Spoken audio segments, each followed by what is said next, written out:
कि आज मैं अभी डीसी साहब को मिल के आया और उनसे कह के आया हूं कि ये जो साइड काटी जा रही है, कल को ये रास्ता तो बंद होगा, चाहे कोर्ट से हो चाहे सरकार से हो।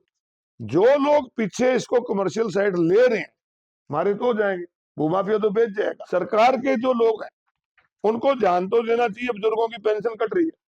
आज कितनी ही बुजुर्गों की पेंशन काट दी, हमें हैरानी होती है। आज मंत्री और सरकार बनने के बाद 14 लाख कार्ड काटे हैं, 14 लाख कार्ड काटे हैं। अगर एक कार्ड पे 5 आदमी की मेंबर होना, 70 लाख लोगों के कार्ड काटने का काम इन लोगों। एक बहुत ही गंभीर इशू पे आपका ध्यान दिलाऊंगा।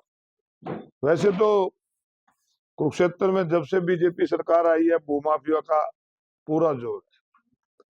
लगातार अवैध कॉलोनियां कट रही है और यहाँ तक है कि बड़े बड़े शोरूम भी अवैध कट रहे हैं। पिछले दिनों हमारा अजीज है, जेजीपी का एक लीडर है जुगेश, उसने कहा, आपको प्रूफ दिए थे कि 2800 रजिस्ट्रियां एक साल में अनऑथराइज कॉलोनियां की हुई है। वो सारी जो रजिस्ट्रियां, उसमें 90% रजिस्ट्रियां ऐसी हैं कि जो ये आपके नए बस स्टैंड के सामने से लेके और जेल तक जो कमर्शियल साइट काटी जा रही है, और वो सारी अनऑथराइज है। और हैरानी इस बात की है कि अनऑथराइज पर रजिस्ट्री नहीं हो सकती, परंतु साइट वो दूसरी दिखा दी जाती है और रजिस्ट्री वहां की कर देती है। ये इस प्रकार का खेल हो रहा है। और कमर्शियल की रेट वहां 1.5 लाख रुपए गज और रजिस्ट्री होती है 20,000 रुपए गज। यहां तक तो अभी तक सारा चल रहा था, परंतु हद तो अब ये हो गई कि एक ऐसी कमर्शियल साइट काटी जा रही है। आप पिपली रोड क्लेर के पंप से आगे जाओगे तो लेफ्ट साइड में आपको एक सड़क बनती दिखेगी, बन रही है अभी मौके पे आज।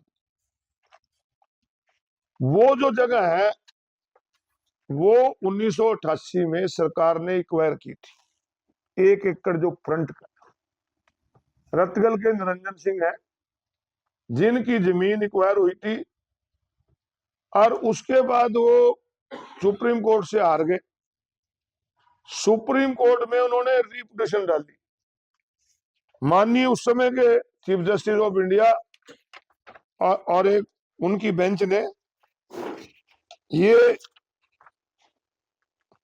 8 अगस्त 2023 को उनकी रिव्यू पिटिशन भी खारिज कर दी। ये ऑर्डर है जिसमें स्पष्ट उन्होंने लिखा है कि application for listing the review petition in high court is rejected. और एक और लिख दिया, pending application if any stand dispose हो। मतलब इससे बढ़िया कोई ऑर्डर नहीं हो सकता।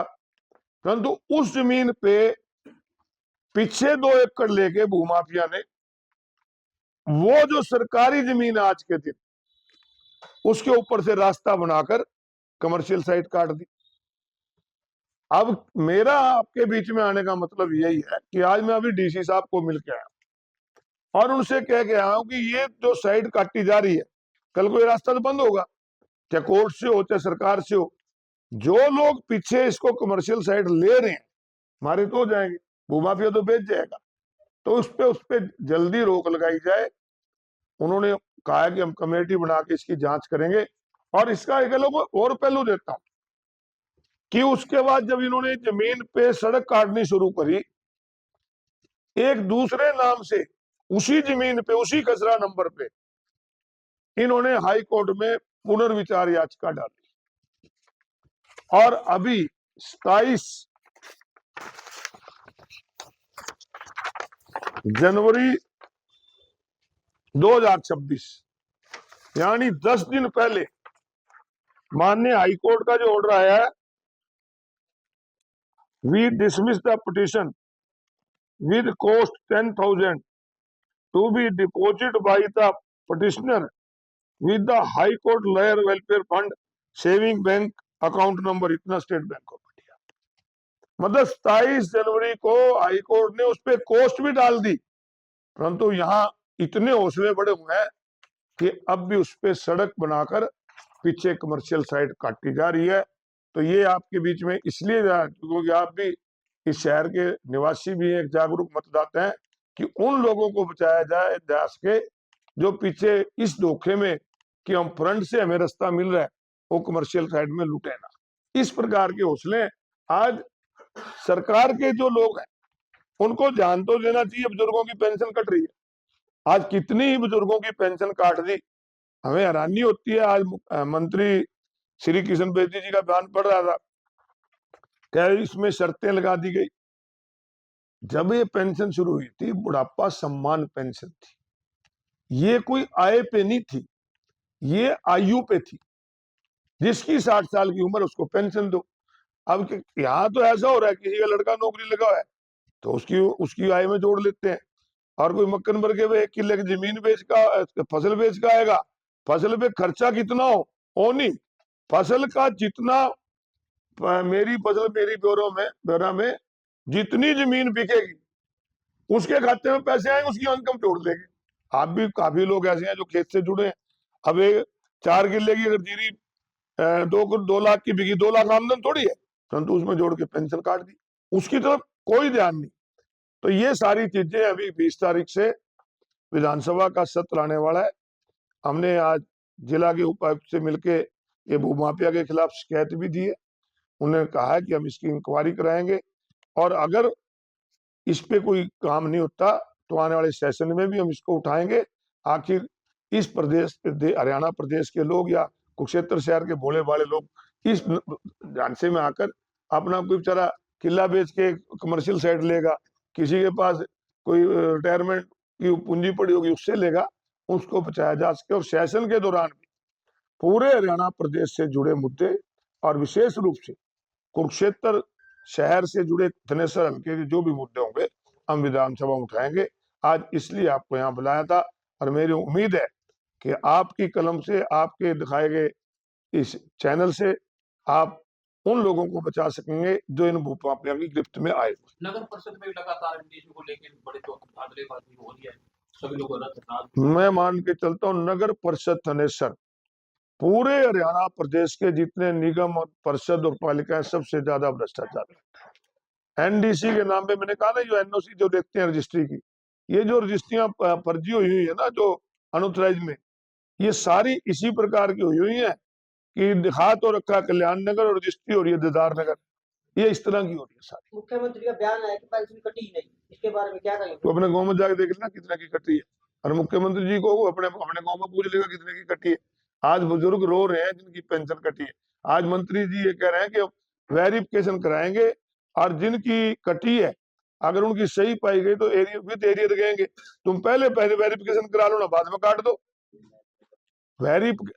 तंग करने के लिए सरकार अगर ये चाहती है कि वेरिफिकेशन करानी तो पहले वेरिफिकेशन करा लो। इन्होंने तो इसी प्रकार से पहले क्या किया कि जब चुनाव था, चुनाव के अंदर गरीब आदमी की वोट लेने के लिए इन्होंने कहा कि आप सेल्फ डिक्लेरेशन से आप परिवार पहचान पत्र बनाओ। परिवार पहचान पत्र में जो जिसने लिखा उसका बीपीएल बना दिया। हरियाणा प्रदेश में 76% लोग बीपीएल में चले गए और चुनाव में जब वोट ले ली और सरकार बनने के बाद 14 लाख कार्ड काटे हैं, 14 लाख कार्ड काटे हैं। अगर एक कार्ड पे 5 आदमी की मेंबर होना, 70 लाख लोगों के कार्ड काटने का काम इन लोगों ने किया। ये सारा काम इस प्रकार से कर रहे हैं कि किस प्रकार से लोगों को परेशान किया जा सकता। आपने भूमाफियों की बात की है, तो क्या इन भूमाफियों को कोई राजनीतिक संरक्षण प्राप्त? राजनीतिक संरक्षण के बगैर तो होते ही नहीं। अब आप और मैं काटन लगा, कौन काटन देगा? कोई नाम नहीं, मुझे नहीं पता, जांच होगी जो भी लोग हों उसके खिलाफ। यहाँ पर मैं किसी के विरोध में नहीं हूँ। मैं चाहता हूं कि जो लोग पहले अनऑथराइज कट रही हैं, कम से कम सरकारी जमीन से रास्ता देकर तो ना काटो, लोगों को लूटो तो ना। कितने एकड़ में है लगभग ये 2 एकड़ पीछे है और 1 एकड़ ये है। 1 एकड़ जो जगह है ये जो सुप्रीम कोर्ट और से एक्वायर हुई है, सुप्रीम कोर्ट ने उनकी डिसमिस की हुई है, उसमें से रास्ता दे रहे हैं और पीछे 2 एकड़ में कमर्शियल साइड काटी जा रही है। बुढ़ापा पेंशन की बात करी, लेकिन कल दिव्यांगजन जो है वो प्रदर्शन कर रहे थे, उनका था आरोप था कि पेंशन कार्ड भी बीपीएल राशन कार्ड भी काट दिए और आय को भी साथ। ये कह रहा ना, सभी लोगों को वोट लेने के बाद कैसे परेशान किया जाए, आज ये सरकार उस काम पे लगी हुई है। 20 तारीख को विधानसभा का सेशन है। बुढ़ापों की पेंशन तो दिव्यांगों के साथ जिनको बेचारों को एक सुविधा मिली हुई थी, 60 साल की उम्र तक वो नौकरी कर सकते थे, उनकी आयु घटा के 58 साल कर दी है। ये चाहते हैं कि इस प्रकार से लोग परेशान, आज लोगों को परेशान करने पे लगे हुए हैं। धान घोटाला देख लो ना, रजिस्ट्री घोटाला देख लो ना, कितने ही घोटाले हुए हैं। आज हम चर्चा करेंगे धान घोटाला से, मुख्यमंत्री से ये भी पूछेंगे कि सुप्रीम कोर्ट का फैसला आने के बाद भी SYL के को फैसला लागू कराने की बजाय आप पंजाब के चुनाव को देखते हुए उनसे टेबल पे क्यों बात कर रहे हो? ये जब हमारा फैसला है उसको लागू कराओ, टेबल पे किस लिए बात कर रहे हैं? 30 तारीख को पंचकुला में बड़ा प्रदर्शन जो है कर रही है। हर पार्टी का अपना निर्णय होता है वो कब करेगी। आज हमारे प्रदेश अध्यक्ष का बयान है कि हम BPL कार्डों के कटने से और बुजुर्गों की पेंशन करने के लिए आंदोलन करेंगे। उसकी डेट तो स्टेट अध्यक्ष देंगे, जैसे भी देंगे हम उसके लिए तैयार हैं।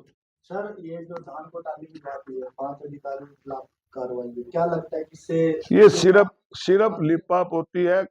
सिर्फ करनाल को टारगेट बना के मुझे एक बात से आपको बताना चाहता हूं कि केंद्र की सरकार ने पंजाब के अंदर 10,000 करोड़ के धान घोटाले की जांच दी के आदेश दिए, परंतु क्योंकि यहां पर बीजेपी की सरकार है, यहां पर जांच के आदेश नहीं दिए, जबकि उससे भी ज्यादा यहां पर कई सालों से हो रहा है धान घोटाला।